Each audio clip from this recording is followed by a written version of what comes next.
They were absolutely beaten out of sight 6-1, was it?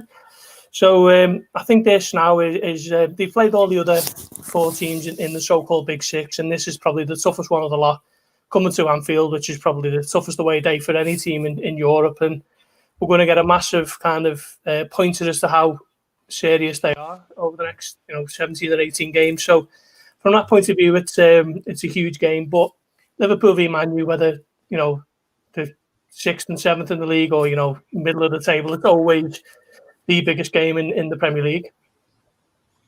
Yeah, I mean, Lynch, it's one of those games, isn't it, that almost takes care of itself. The players this week will have been building up to it, and as much as it's not the same as it would normally be, there's still very much a feeling from both sides that they really need to win this one. And I suppose it's just, as I say, a game where the magnitude of it is almost taking over from anything else going into it.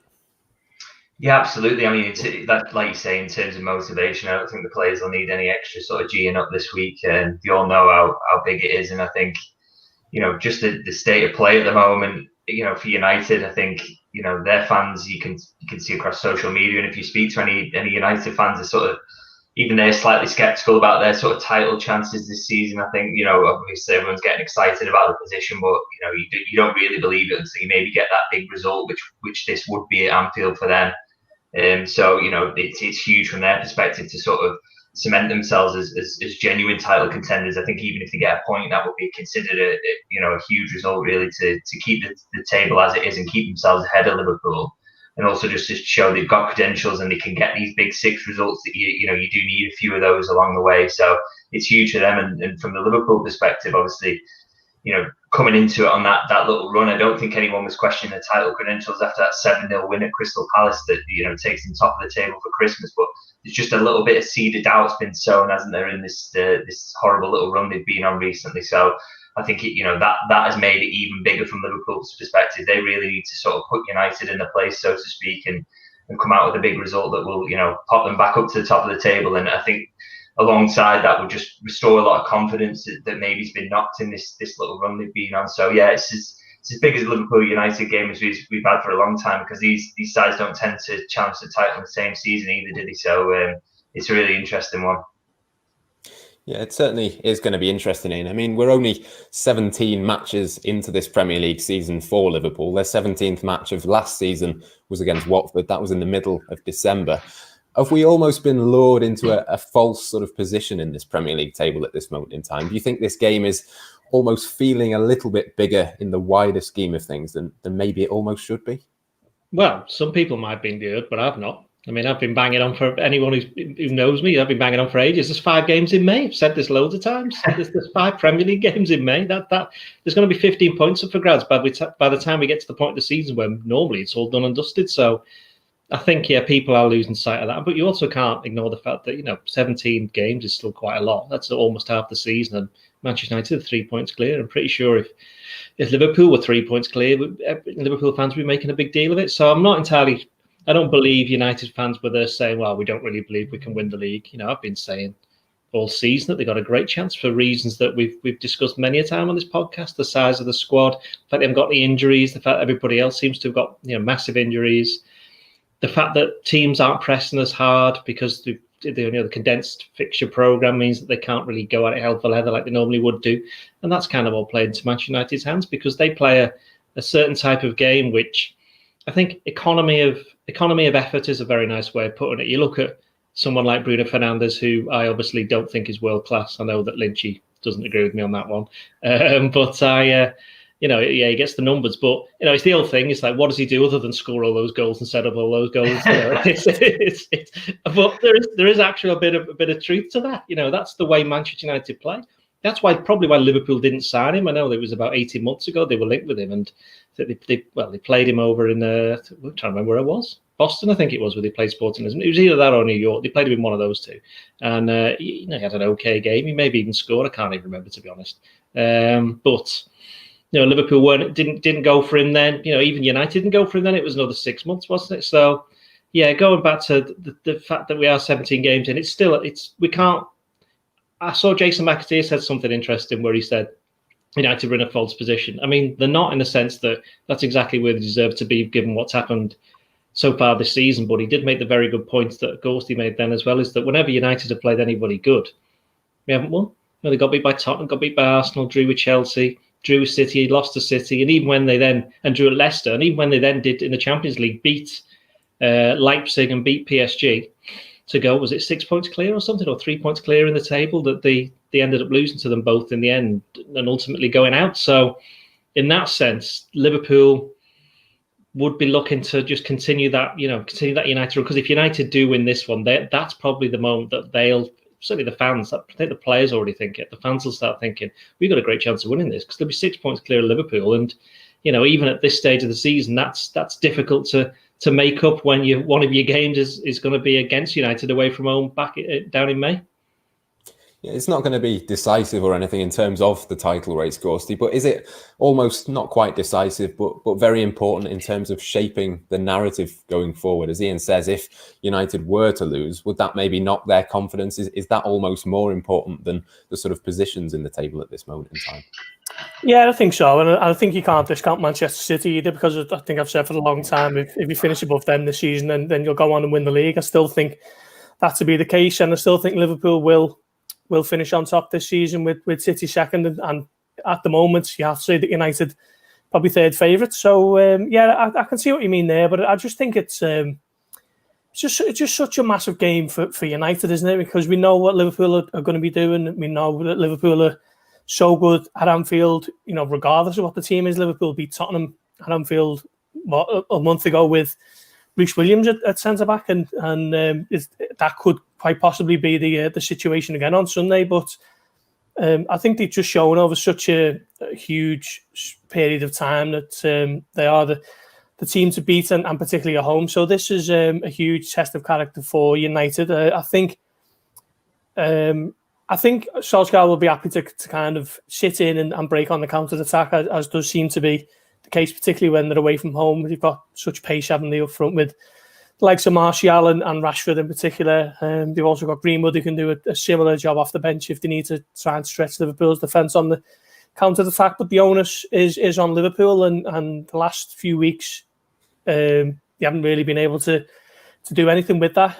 So once again, Liverpool will be expected to dominate possession, but we need to see them a lot sharper than they have been in games against West Brom, Newcastle and Southampton. We've seen sort of cagey affairs between these two teams in the relatively recent past, David, but I think it's really hard to sort of predict exactly how Manchester United will play this one. I think a draw for them is a really good result. They have sat in and countered in the past, but just how defensive do you think they might be, and how do you think this game tactically could sort of set itself up?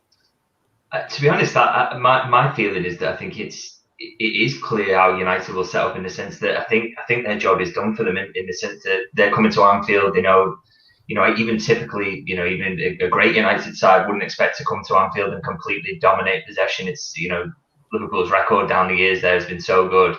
And obviously this Liverpool side in recent history has proven itself to be the superior team. So I think that sets it up really, and sort of plays into United's hands a little bit, that they can play exactly how they prefer to play, which is on the break and sit in deep and try and frustrate, and then use all that pace and quality they've got on the counter, which we've seen that be effective a number of times this season. And also from Liverpool's perspective, I think they might be slightly concerned about that, on the basis that I don't think they fared particularly well when they came up against one of the great counter-attacking sides in the league, in Tottenham, in terms of they had a lot of the ball.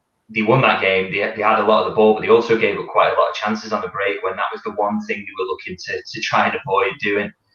So I think that sets things up for United perfectly. They know exactly what their job is. They know how they're going to play this game.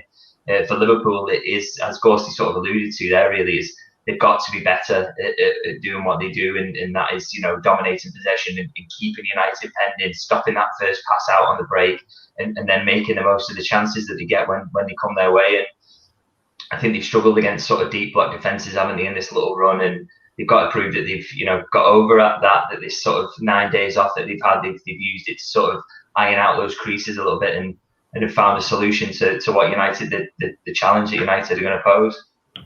Yeah, let's talk a little bit about Liverpool then, Ian, and the press conference specifically. That took place earlier this afternoon. We know now that Joel Matip is close, according to Jurgen Klopp, but certainly not a certainty to take part in this game.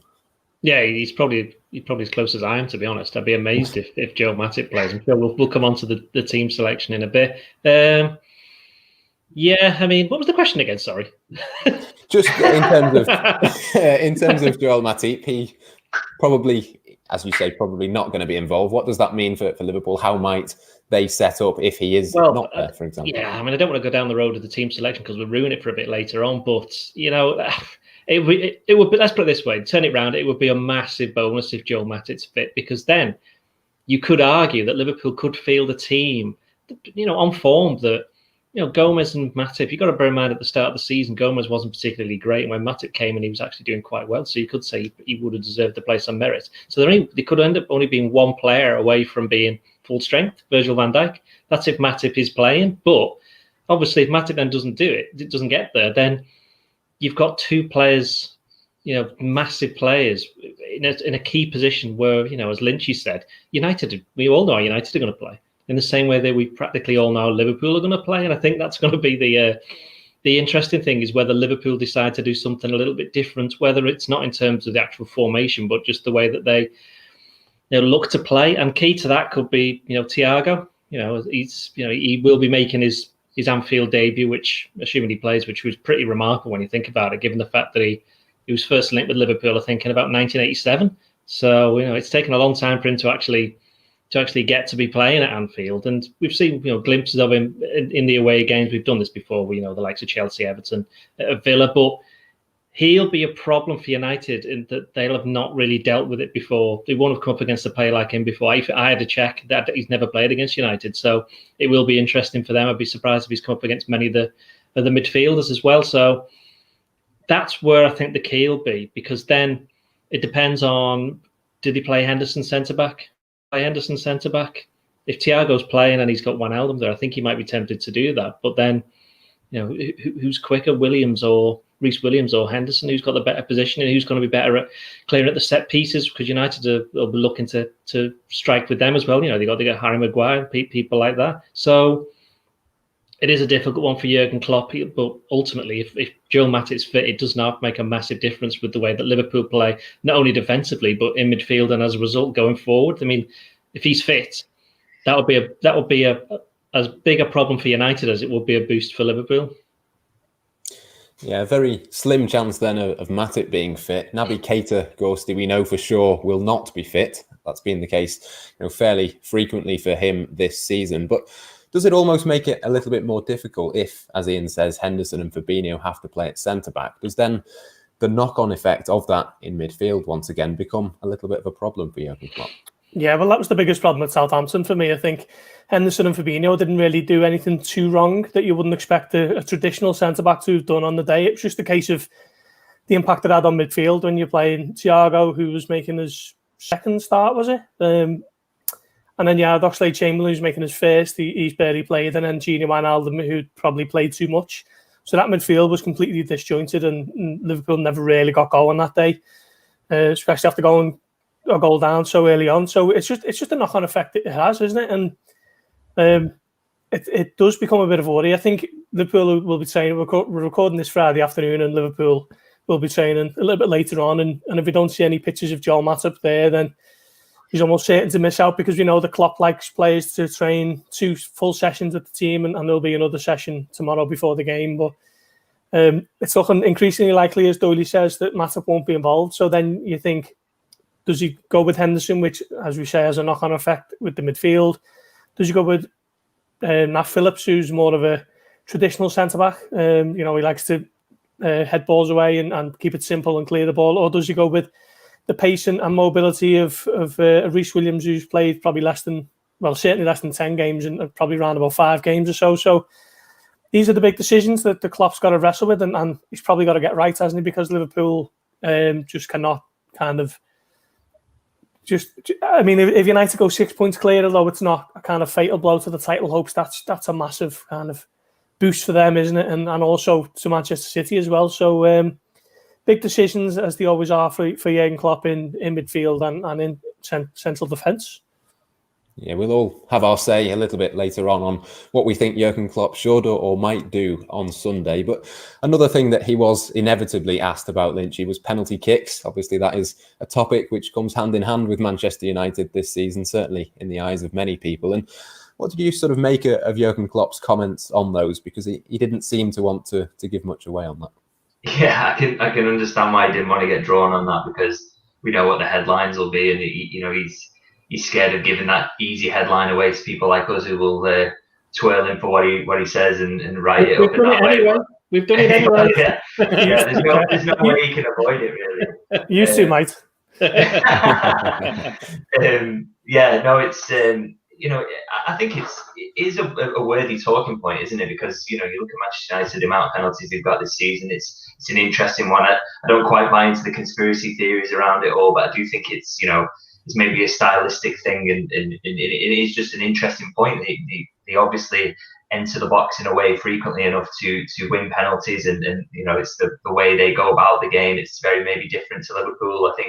I think one of the things I suspect is that Liverpool's main focus is maybe on getting Salah or Mane one-on-one with the keeper and playing a through ball and putting them in that situation, rather than having them on the ball dribbling at a fullback, for example, and trying to draw the foul. I think that's possibly the reason. But either way, I think if there's a penalty awarded to either side in this game on Sunday, it's going to be an absolute explosion on social media, which will be absolutely fascinating. I just think the only thing you hope surrounding the penalty thing is that if there is a penalty given, that it's not a particularly controversial one, or one where you think VAR might have got involved and doesn't, or the other way around. I don't really need that to be part of the match narrative, to be honest, just because I don't have to read about it. It's a nightmare. Yeah, Paul Tierney, the man in the middle, and I think Stuart Atwell on VAR. I wouldn't fancy being in either of those positions, to be honest, for this one. But Ian, I think the interesting thing for me in terms of the penalties and Jurgen Klopp's comments, he used the phrase, "I'm not Sir Alex." He seemed to be saying that he didn't want to get drawn into mind games, but almost by saying that, he was, by sort of the very definition, getting drawn into those mind games. Well, I think it was more what Mark Clattenburg said, wasn't it? The former referee and massive hair implant person. So, well, he is, isn't he? He is. Anyway, I didn't know that. You go and do your research. Believe me. Anyway, can we just say before we go any further that I'm quite enjoying Lynchy's filing system behind him. It's very good, very neat. Thank you. Big fan of it. Right, back to the penalties. Yes, I think the thing with Mark Clattenburg's comments is that he was saying that because Jurgen Klopp mentioned it 2 weeks ahead of the United game, he was somehow trying to influence the referees for the United game, whereas he wasn't. Klopp had, he admitted, for somebody who says he doesn't read anything, Klopp said that he spotted this statistic, and I think we can more or less now say that if he doesn't read it, then he certainly gets past it to have a read. He mentioned the statistic about the penalties, and he was doing it in reference to the fact that Liverpool should have really had at least one against Southampton, possibly two. But the fact that Liverpool were playing United another, 10 days later or something like that, I don't think that came into his thinking, and that's why he was saying it wasn't mind games looking ahead to that particular game. So I think he's right with that. With the other stuff, it's interesting, is it, as Lynchy said, United, Marcus Rashford come out and admitted it, didn't he, this morning or last night, I should say, where he said that under Jose Mourinho, we weren't getting any pens. So he said, well, why don't you just try and be a bit more savvy about it? And, it's not the first time this has come up with Klopp, not in the sense that it was reference to Manchester United, but it was Liverpool not getting that many penalties under his tenure. And you look back, and there was one season where I think the season where they got to the Champions League final, where they had more penalties in the Champions League. So I think the first season, more penalties in the Champions League than they got in any domestic cup. Any domestic competition, which is ridiculous when you think of how many games they play. So I don't know whether for some Liverpool players that the reputation goes before them. You look at Salah, and I think it's a bit harsh. It was interesting that Jurgen Klopp mentioned Sadio Mane and made a point of saying that he's still not a diver, because as far as I'm concerned, he's never been one or even suggested that he is one. But one or two people have been kind of indicating that because of one or two things that's happened. I mean, he could have gone down for that one at Newcastle, couldn't he? Where the keeper basically tried to hug him as he was trying to put it into the goal, which, to be fair, at the time, didn't notice it. You didn't see it at the time. It was only when you saw it afterwards and you're thinking, hang on a minute. But then isn't that what VAR's for? And I think again, we come back to VAR, and they've kind of done this switch, haven't they, where they're not taking as long to look at things yet. You look at the United game against Burnley the other night. I mean, I didn't watch it. I know Lynchy saw it, but United had the possible red card for Luke Shaw, and not quite sure how he got away with that one. But they had a look at that. So, I mean, the point with the penalties is I wasn't particularly that surprised to see United had won that many. I think there's a few of them weren't penalties, but the way that they play to try and win penalties, as Lynchy said. I don't think Liverpool particularly try and do that. But if there's a penalty given in the game on Sunday, I'll think, great, something for me to write about. Yeah, exactly that. Something to talk about next week, certainly. But just before we move on from penalties, Ghosty, just your sort of verdict on that. And I suppose the Liverpool, as Jurgen Klopp was asked, do they have to change their approach in any way in both boxes, I suppose? Do they have to be more careful because they're coming up against Manchester United? And could they do a little bit more to win them at the other end? Or is that maybe just being a little bit unfair? I think so. I think particularly in the case of Anthony Martial, I think he, more than anyone, tends to need no second invitation to go over. There was one recently when, I can't remember the game, but he tried to sneak in between two challengers, and both of them kind of stepped back, and he went down and nothing got given. He should have been booked. He seems to be the repeat offender. But yeah, the Liverpool, I mean, my biggest problem with this Liverpool team for quite a while actually was the kind of lack of edge and almost to the 2018 Champions League final when Sadio Mane gets booked for a foul on Sergio Ramos, and he's got a big smile on his face helping him up. That for me is just little things like that were kind of symptomatic of a nice Liverpool team who didn't really threaten to do much but didn't win a lot. So for me, I would like to see a little bit more of a streetwise edge, if you like, and we've seen it one or two times with players like Salah. I think he won a penalty against, was it West Ham? Wasn't exactly a nailed on one, but it's one that you do give these days, and one that Andy Robertson found to his cost against Brighton. So look, if other teams are doing it, then why not try and be a little bit more streetwise, as we say, and if you feel a contact, and you can kind of see that it's not a shot on goal or anything, then why not? Because as we've seen with Manchester United, they do tend to be given. We should get our former colleague James Pearce to pop down there, because if he is the king of actually, feeling for any contact, then going down with a big yelp. And if he's listening to this, he'll know exactly what I'm on about. Yeah. Certainly something to watch out for on the pitch, if not in the press box at Anfield on Sunday. Oh, in the press box? No, he'll be doing it in the press box. Lynchy, we'll move on to something slightly more positive and slightly more interesting to talk about, I think, than penalties, and that is Thiago Alcantara. It will be, if he starts, his first appearance at Anfield for Liverpool, which is quite remarkable, really, when he signed in the summer. But is this the sort of game that he can really show us what he can do and can really take control of, do you think? Yeah, well, we talking earlier, weren't we, about the thing that United are probably going to sit in deep and try and frustrate in the way that the past few sides who Liverpool have faced have done and succeeded in. Just exactly the sort of game that you were thinking that Thiago would have the biggest influence on, in terms of moving the ball and switching the play, dragging defenders out of position. Not necessarily the guy who gets the assist, but the pass before the assist, he opens things up. He sees things that other players don't see. So it's a really good test of sort of where he's up to in his fitness and how he's sort of fitting into this Liverpool side, because we haven't seen a lot of him. He hasn't had a lot of training time because of that injury. So yeah, really looking forward to seeing how he gets on in this challenge, because the brief cameos we've seen and obviously at that start against Southampton, he's performed really well. He's been impressive, really exciting. So this is a big game, and he's a big game player who'll want to really stamp his mark and get his Liverpool career underway. So it's a really good opportunity for him, and just really excited to see how he gets on as well. He's up against that United midfield that sort of seemed to be taking shape in recent weeks. You've seen him in against the sort of lesser teams and the bigger teams as well, the bigger games. You think of the Everton game where he was fantastic. I mean, which way do you think it should go with him? Do you think it is a case of him being perfectly suited to this type of game? Is it the bigger games where Liverpool will see the best of Thiago? Well, he's won the Champions League, hasn't he? He's played in these big games. So for him to be playing against Manchester United, as I said before, he's never played against them. But it's just for him, it's just another game. He's used to this kind of, it's ready-made for him, especially with, as Lynchy said, United's midfield. They've kind of got to grips with things a little bit in recent weeks. It's interesting because the game last season where Liverpool won 2-0, I thought Fred had a very good second half, and I do wonder whether or not he might end up being this kind of key player who may be tasked not to mark Thiago, because I think they'd be slightly different positions, but he'll be, integral in kind of stopping the passes getting through there, I think. But otherwise, if United just leave Thiago, he could do whatever he wants with them.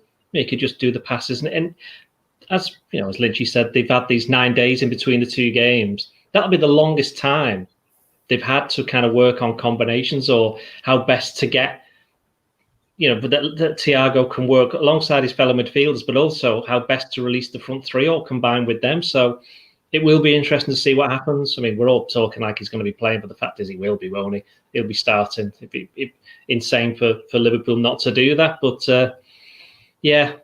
these big games, I've been covering these for about 57,000 years, and it's always the midfield that's the key. We've spoken about the centre-backs. We'll just talk about the forwards at some point, I'm sure.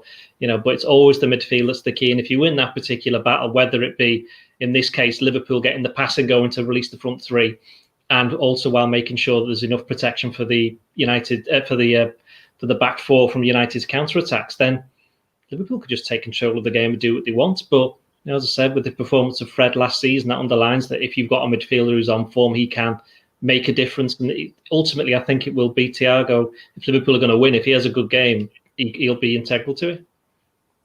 We know all about him on the ball, Ghosty, but is this a game where, particularly with someone like Bruno Fernandes that we mentioned earlier, is this a game where we could see the other side of Thiago's game as well, in a more defensive sense, as well as with the ball at his feet? Quite possibly, yeah. But as you mentioned there, we're fully expecting Liverpool to once again dominate possession, aren't we? And United to stick to a bit of a counter-attack game plan. So you'd expect Liverpool and, by virtue, Thiago to have more of the ball. And I think when Liverpool and Jurgen Klopp are going through the kind of fine details of this game, I think the plan will be to just ensure that the ball isn't fed through to Bruno Fernandes in dangerous areas. That always seems to be his stock answer when he's asked about specific players in press conferences. I know we said it a few times about Jamie Vardy, that the best way to counter his threats is to just keep the ball away from him and ensure that passing lanes are cut off and so on. So that will probably be a similar game plan. And if Thiago gets his foot on the ball and he's able to pick a few passes, then United could be in trouble. So I'm just looking forward to seeing him really kick on now. It's, as you mentioned here, with it being his first start at Anfield, it's incredible. It's 4 months since he signed, and we're actually still waiting for that to happen.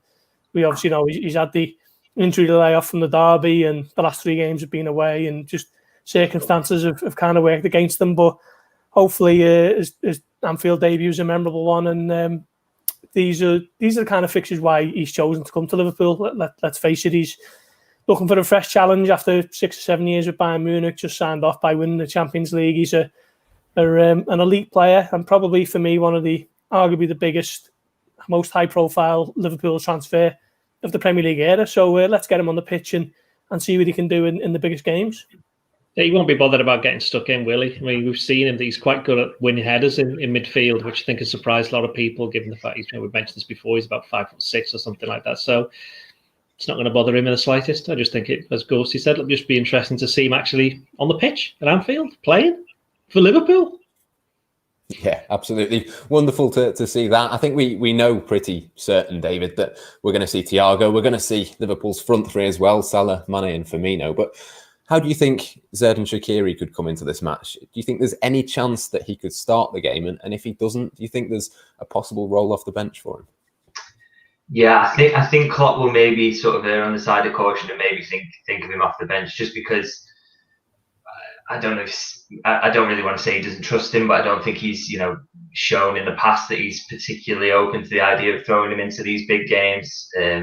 I think when he has made an impact and sort of impressed in recent weeks, it has been off the bench. So I think he's given himself that option late in the game if it is tight. And obviously we've seen him come on and win a game against United at Anfield himself previously. So yeah, he's something different, isn't he? I'm not sure you want him subbed in for any of them front three, but he is different to any of them in terms of he's a bit more of an attacking midfielder than an out-and-out winger or a straight-up finisher. And he gets in between the lines, doesn't he, make things difficult. So if someone like Fred's playing and playing well, it gives him another thing to think about. Is someone running off into those spaces either side of him and causing havoc? And he's got a great way to pass, a great shot on him as well. So yeah, I think he's one way you maybe think of him off the bench, but he could have an impact on this. We've seen it before, and it's good to have him back and in form because his Liverpool career has been quite frustrating, hasn't it? Really, been beset by injuries for so much of it, but he's a quality player when he gets on the pitch, and I don't think he's ever going to nail himself down the starting spot at Liverpool. It's probably one of those you might even expect to move on in the next window, but he's still got time to make a big impact on this season and make sure Liverpool is still in the hunt for trophies. It could be an interesting few months, I think, for Shaqiri, as you say, looking ahead to that summer transfer window. But let's get into our team selectors then, Ian. I'll come to you first. I think we can all agree that Alisson will be in goal, Robertson and Trent will be the fullbacks. But what's the interesting sort of situation for you at centre-back? Who do you think Jurgen Klopp might favour? So we're not saying Kelleher, no.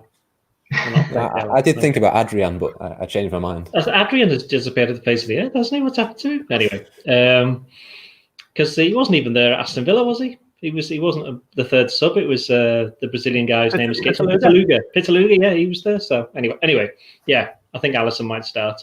Centre backs. Well, one of them will be Fabinho. Matip if he's fit. I think Nat Phillips plays against Burnley, definitely. So it's between Williams and Henderson, and I'd be minded to play Henderson there. I'm going to play Henderson there, and I know you missed the midfield, but we'll come to the midfield, and then I'll be able to explain that. Henderson.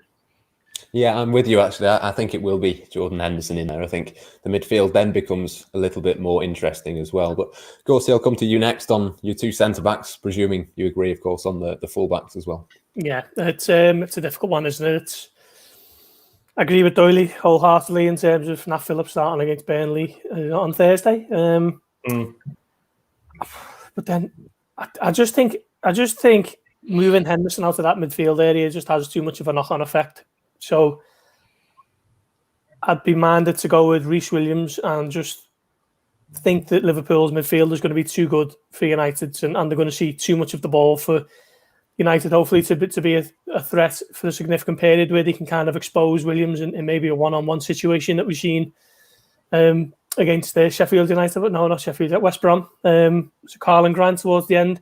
If Liverpool can kind of protect Reece Williams, then I'd put him in alongside Fabinho.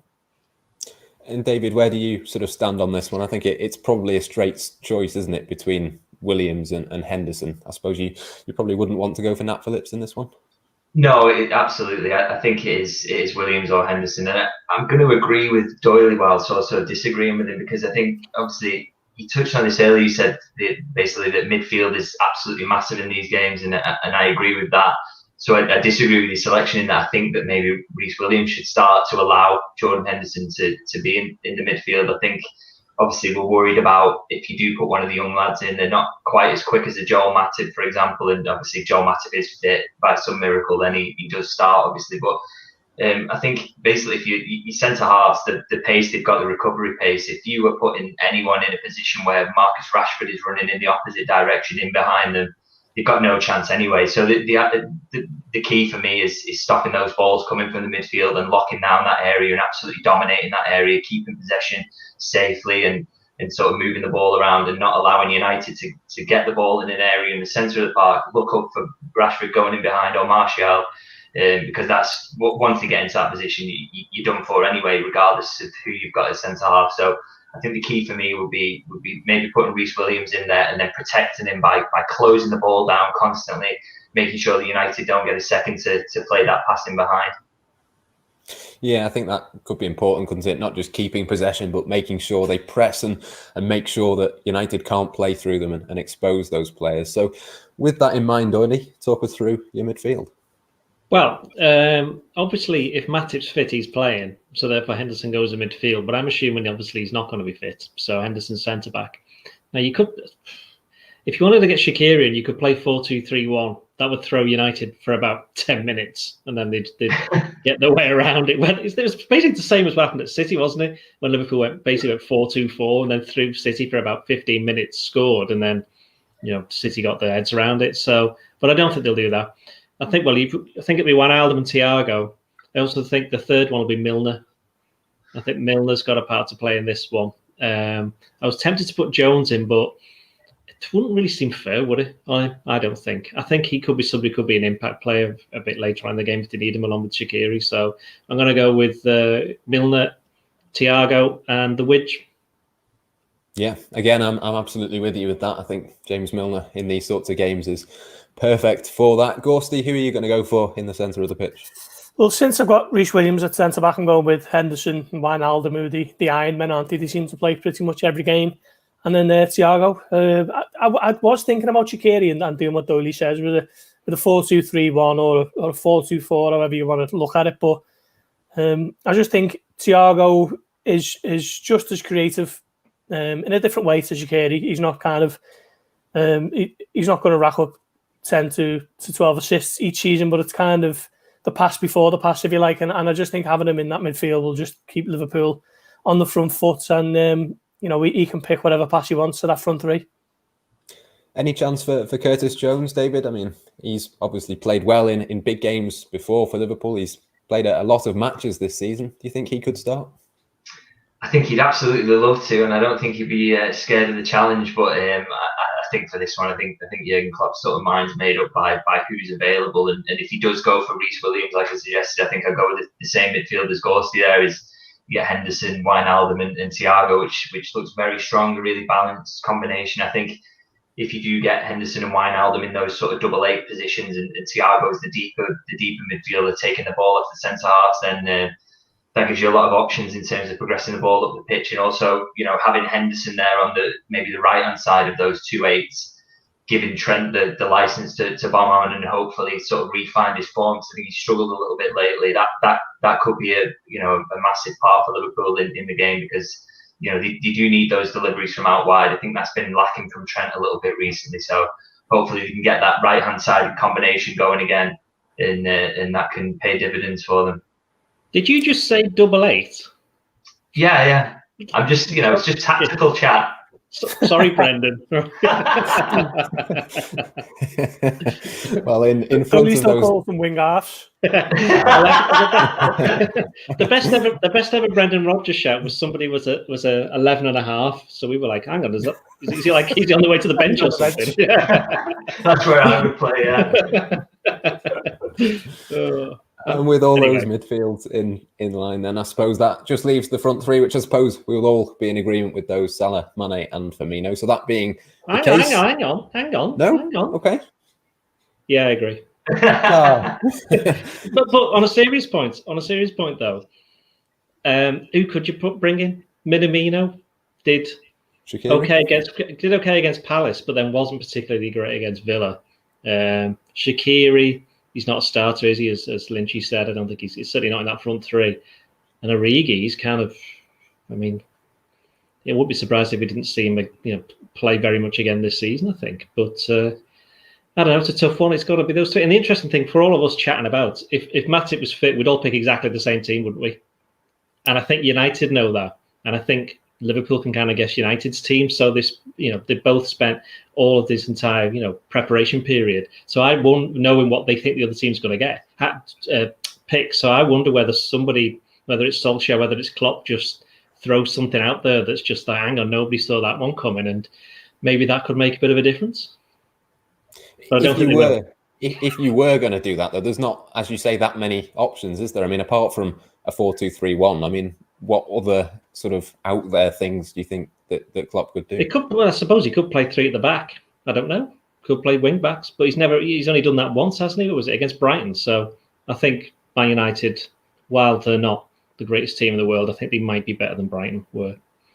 He could be looking to start James Pearce if he wants to win a penalty. If he wants to bring him on in the second half if they're 1-0 down. Just get him up there towards the Kop. All the banners will be intimidatory to the referee, the way that they flutter in the breeze. But actually, that's a serious point though. With there being no fans, that's going to work in United's favour, isn't it? Because you ask any United. I did an interview which you'll see on the Echo website on Saturday night with not just me. It was a roundtable interview with Gary Neville and Jamie Carragher, and that was brought up, and Neville was like, yeah, I mean, whenever we went to Anfield, we knew it was the toughest game would ever have. That's no secret. It's the same for any Manchester United player. So for them to go to Anfield and there be, the two main obstacles for them are one, the team, and the other one, the fans. For one of the main obstacles to not be there, it's a massive bonus for them. And I think Liverpool, at times this season, perhaps away from home, they find it hard to motivate themselves. I mean, look at the Villa game, 7-2. That would never have happened if there'd been people in the stadium. I think they've got over that now. And I think, to be fair, United had that problem as well when they lost to Tottenham on the same day. I think the teams have kind of got over that, but they are missing that kind of extra bonus. And there's the fact that Liverpool in the last 3 home games did have fans, even if it was just 2,000. It's going to be weird for the players going out there. And while, there were, as Gorsty will agree, but there was the Wolves game, wasn't it? The first time when they went out, it was just 2,000. It sounded like it was about 20 or 30,000. And it was, you could tell it just lifted the whole team. And in a certain way, it actually lifted Wolves as well, because they felt like they were in an actual game. And so while it will affect both sides, I think United will be the main beneficiaries of there being nobody there. Yeah, certainly it's going to be a strange one. And with that in mind, I suppose it's really quite difficult to make our match predictions, but we will do that. I'm going to go for a 1-1 draw. I think a draw probably for both sides is not the worst result in the world. And if we got to 70 minutes all level, certainly Solskjaer would take that. I would imagine probably Jurgen Klopp would as well. But Doyley, I'll come to you first, then Gorsty, and then Lynchy. I mean, how do you think this game is going to pan out? I think the arguments over the celebrations and whether players can hug, we saw this on Thursday night, I think will stifle the players. They will be scared. There will be no goals. But then in the last minute, Manchester United will get a penalty from VAR, which they will then miss. And the rebound will come out, and Sadio Mane will run clean through and get taken out. And referee will give a penalty, and then VAR will give a free kick to Manchester United for a foul under hair. There you go. So I can't get any more precise than that. 0-0 is the short answer to that. A very exciting 0-0 by the sound of it. Last minute is very exciting. Lynch, he's always like this, Hang on a minute, yeah. I may be like this, but I'm the only one who said that Man United had a chance of winning the league back months ago. So I was right about that. This is not record now. I've played half the season. It's going to be. I disagree with you there, Matt. I think Liverpool have to win this game because Manchester United, although you might not think that the genuine challenges at the moment after 17 games, certainly Doyle does, but they are there because of what they've done in those games, and Liverpool can't be relying on other teams to take points off them. So Liverpool have got to show up and know that they're a better team, a better bunch of players, and win because they're at home and the onus is on them. So a draw is a hugely disappointing result for Liverpool. They've got to go and win, and I think they will, 2-1. Yeah, it is an interesting one. All I meant in that was that it's still tight. And I think at some point, Manchester United will have their drop. They'll have injuries. They'll have something that goes against them. I don't think it's quite happened just yet for them so far this season. But Lynchy, just finally then, before we finish, your verdict on the game and a score prediction. Yeah, it's probably not going to be as exact as Doyley's, to be honest. But I think, I just cannot imagine that Liverpool's sort of poor run of form can continue any longer. I think they're going to be absolutely bang up for this. They want to make a point. It's Anfield where they don't lose. I think it's going to be tight. It's going to be difficult, but I expect Liverpool to win. I think maybe an early goal and then a late goal, sort of similar to last time. Maybe another 2-0 win for Liverpool. Yeah, certainly. I'm sure Liverpool fans would take that. I think that just about brings us to the end of today's podcast.